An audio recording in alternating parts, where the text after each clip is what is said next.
Welcome everyone to another NASCAR Heat Evolution video. And today's video was definitely not planned.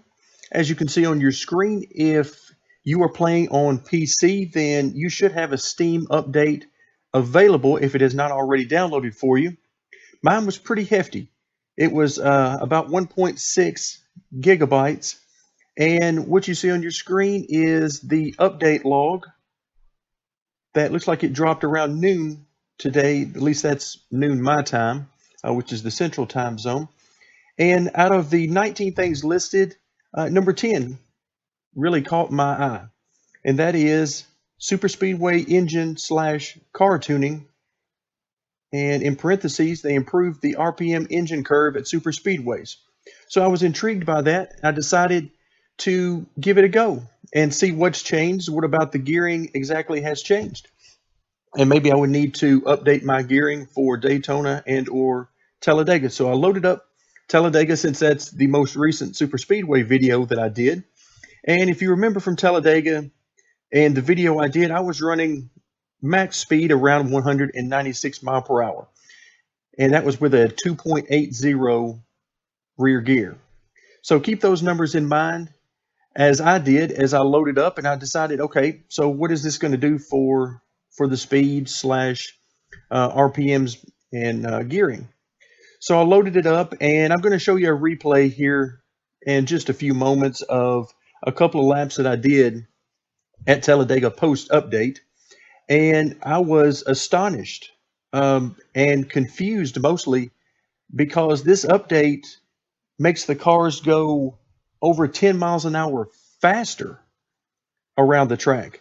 I went from a max speed of about 196 miles an hour to a max speed of 209 miles an hour, a full 13 miles an hour faster.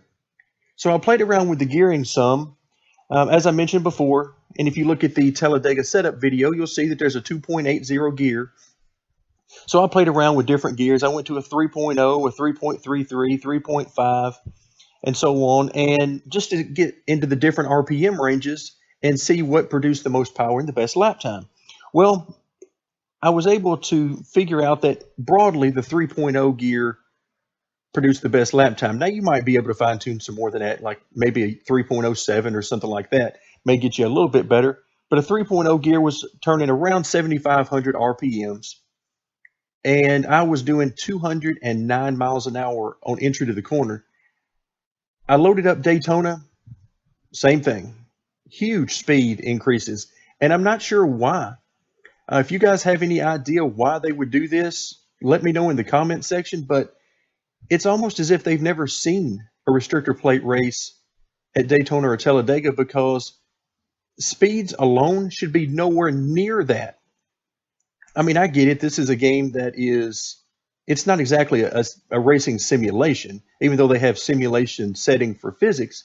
So the speeds are going to be off at the various tracks. They have been on all the tracks that I've looked at. That's not a problem for me. I play the game and enjoy it for what it is.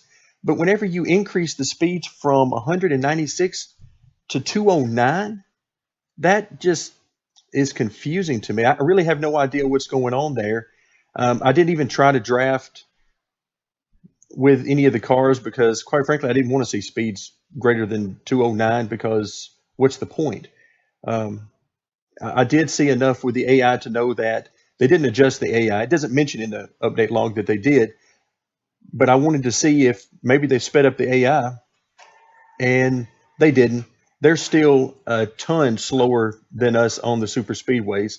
So I just wanted to get this out there for you guys. So you might want to load up Daytona or Talladega and just see what difference it makes for you, how it feels. I can tell you that the setup does feel different for sure, and it's to be expected when the car is 13 miles an hour faster than what the setup was built for. So you may need to do some adjustments there to make the handling of the car back to where you want it. But just wanted to get this out there for you guys, and stay tuned for those laps. My quickest lap was about a 47.7 second lap, which again is a monstrous lap for Talladega, and they don't even approach that in the draft. So just wanted to get that out there for you guys, and stay tuned for the replay and stay tuned for more NASCAR Heat Evolution.